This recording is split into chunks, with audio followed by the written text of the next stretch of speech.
आपल्या शहराच्या विकासाच्या बाबतीत, नाल्याच्या बाबतीत आप्पांनी भावना सांगितली, ही सगळ्या शहरवासियांची भावना आहे. पण तुम्हाला काही गोष्टी सांगणं गरजेचं वाटतंय म्हणून तुम्हाला सांगतो. आपण महाविकास आघाडी सरकार असताना आपल्या शहरातील उद्यान, जिजामाता उद्यान, संभाजी महाराज उद्यान आणि गांधीनगर मध्ये हिंदुरत्न सम्राट बाळासाहेब ठाकरे उद्यान, या 3 उद्यानासाठी 7 कोटी रुपये मंजूर केले होते. त्याची निविदा प्रक्रिया झाली, अंतिम टप्प्यात होती. पण सत्तांतरामध्ये या लोकांबरोबर गद्दारीत सामील झालो नाही म्हणून ह्या कामाला यांनी स्थगिती दिली आणि नंतर काही काळानंतर ही कामं रद्दही केली. याबाबत जर कोणाला पुरावे पाहिजे असतील तर माझ्याजवळ पुरावे आहेत. मी असं उगाच बोलत नाही. दुसरा, आपल्याला काही महिन्यापूर्वी वाटत असेल 59 डीपी रोड यासाठी 140 कोटी रुपये मंजूर म्हणून या शहरात डिजिटल लागले होते. हा जाणारा रस्ता आहे, हाही रस्ता आहे. 140 कोटी रुपये मंजूर म्हणून 59 डीपी रोडचे शहरातल्या मुख्य रस्त्याचे डिजिटल लागले होते. दोन्ही बाजूने लागले होते. सत्तेचे पक्ष आहेत ना, त्या दोन्ही सत्तारांनी लावले होते.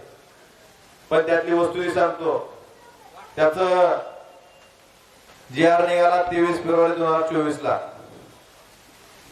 त्याची निविदा प्रसिद्ध झाली मार्च महिन्यात.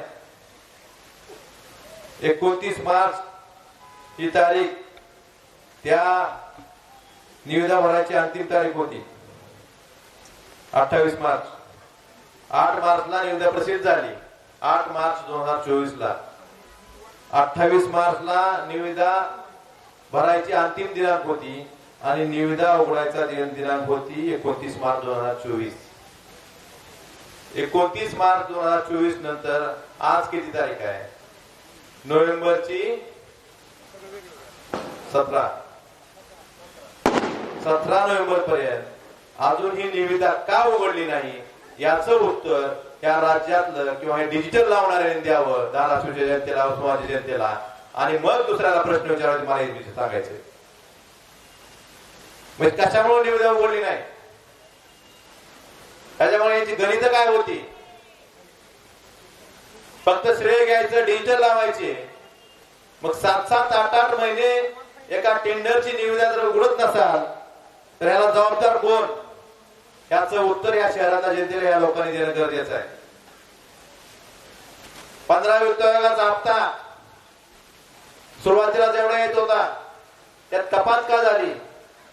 त्याच्यामुळे आपली कचऱ्याचं कंत्राटदाराची बिलं निघत नाहीत, त्याची बिलं निघत नाहीत म्हणून कचऱ्याचं काम होत नाही. लाईटच्या बाबतीत, स्ट्रीट लाईटच्या बाबतीत ESSL म्हणून कंपनी आहे गुजरातची, कोणाच्या संबंधित कंपनी आहे. यांनी महाराष्ट्रातल्या सगळ्या नगरपालिकेवर करार केलाय आणि ह्या करारानुसार आपल्याला नगरपालिकेला एक बल्ब सुद्धा बदलायचा अधिकार नाही. काय गरज त्यांनीच करावं लागतं.